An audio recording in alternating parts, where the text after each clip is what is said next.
السلام علیکم که تاسو غواړئ چې زما موبایل د ډېر وخت لپاره صحیح وچلېږي هغه بالکل برابر وي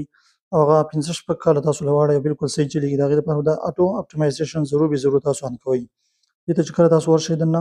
د سیټینګ د وروسته خیمه چې دا څنګه سیټینګ دی دې لپاره به تاسو څه وکئ دلته اټو ریسټارټ دا یو اټو ریسټارټ دی دا به تاسو څه وکئ دا به سکیجول کئ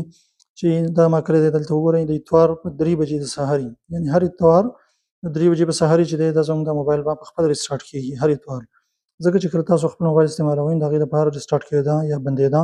دا ډېر زیات ضروري کله نا کله مونږ خپل موبایل 2-3 کاله استعمال کوو د سره یې نه ریسټارټ کوو او نه د هغې چې دی مونږ هغه چېرته آف کوو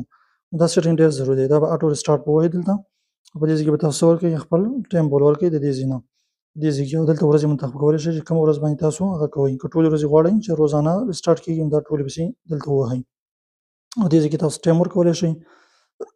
او دلته دا سیټینګ چې دی ټول کولی شئ یو دا سیټینګ دی ریسټارټ وین نیډډ چې کله ضرورت وي نو دا په خپله باندې ریسټارټ کېږي لیکن زه خو وایم چې دا خپل دا هفته کې یو ورځ نه دی دا بالکل ضروري دی دغه تاسو آن کړئ دې لپاره څه کوئ سیټینګ ته به راشئ سیټینګ کې به راشئ ډیوایس کیر ته په دې کې به تر لاندې راشئ اټو اپټیمایزیشن دلته به راشئ او په دې ځای کې دا تللی شئ اټو ریسټارټ نو دا به بیا ووهئ او دلته به لاندې د خپل سیټینګ وکړئ دا ډېر ضروري سیټینګ دی دا ضرور تاسو بیا خپل موبایل کې وکړئ